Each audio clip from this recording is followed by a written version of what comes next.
রাজ্যে পালাবদল হতেই 5 বছর আগে দখল হয়ে যাওয়া বহু বিতর্কিত জমি ফিরে পেলেন প্রকৃত মালিকরা। প্রসঙ্গত, প্রায় 10 বছর আগে বীরভূম জেলা পরিষদের প্রাক্তন পূর্ত কর্মাধ্যক্ষ আব্দুল করিম খানের নেতৃত্বে নানুরে বাসাপাড়ায় 10 দিনের মিলন মেলার আয়োজন করা হয়। তখন থেকে বেশ কয়েকবার সেই মেলা উদ্বোধন করে গিয়েছেন তৃণমূলের তৎকালীন জেলা সভাপতি অনুব্রত মণ্ডল। কিন্তু 2021 সালে ওই মেলার জন্য বাসাপাড়া মিলন মেলা ওয়েলফেয়ার সোসাইটি নামে প্রায় 35 বিঘে জমি হাতিয়ে নেওয়ার অভিযোগ ওঠে করিম খানের বিরুদ্ধে। সেই জমি বিভিন্ন জনের কাছ থেকে নামে মাত্র দাম দিয়ে হাতিয়ে নেওয়া হয়েছিল চাষের জমি। ওই জমি নেওয়ার জন্য কাউকে কোনো টাকাই দেওয়া হয়নি বলে অভিযোগ প্রকৃত জমি মালিকদের। সেই ওই বাসাপাড়া মিলন মেলা ওয়েলফেয়ার সোসাইটিতে তৃণমূল নেতা করিম খান এই সংস্থার সম্পাদক ছিলেন বলে জানা যায়। জমিহারারা বিভিন্ন সময় জমি ফেরানোর দাবিতে তৃণমূল নেতা করিম খানের কাছে দ্বারস্থ হলেও কোনো লাভ হয়নি। এরপরেই রাজ্যে পালাবদল হতে ওই জমি ফেরানোর দাবিতে প্রকৃত মালিকরা বিজেপি নেতাদের আশ্বাসে কয়েকদিন আগে নানুর থানার পুলিশের কাছে দ্বারস্থ হলে প্রশাসন তাদের দ্রুত সমস্যা সমাধানের আশ্বাস দেন।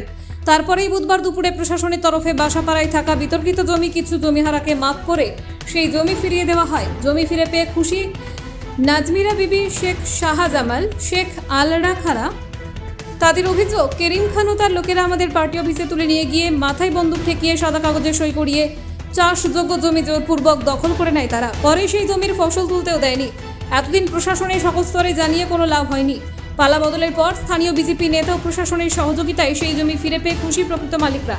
স্থানীয় বিজেপি নেতা অরুণ কোনার বলেন, কয়েকদিন আগে জমিহারারা প্রশাসনের কাছে জমি ফেরানোর আর্জি জানিয়েছিলেন।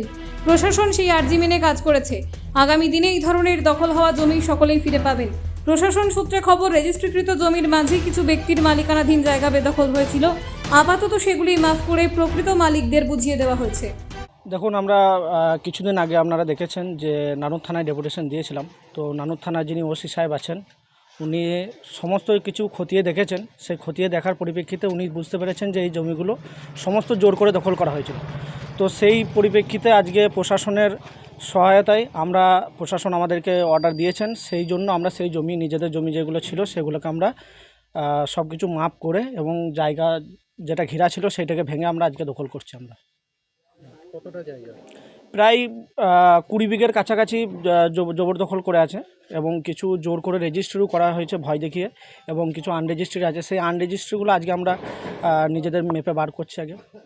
হ্যাঁ, আজকে আপনারা জানেন যে বেশ কিছুদিন আগে আমরা যে সমস্ত জমি মালিকরা ছিল সকলে মিলে গণ ডেপুটেশন দিয়েছিলাম প্রশাসনের কাছে, নানুর থানার ওসি মহাশয় যিনি আছেন সুদীপ্ত সাধুকা মহাশয়ের কাছে, এবং উনি আমাদেরকে সেদিন আশ্বস্ত করেছিলেন যাদের সম্পত্তি আছে তাদেরকে যে এই সম্পত্তি উনি ফিরিয়ে দেবেন বা প্রশাসন ফিরিয়ে দেবেন।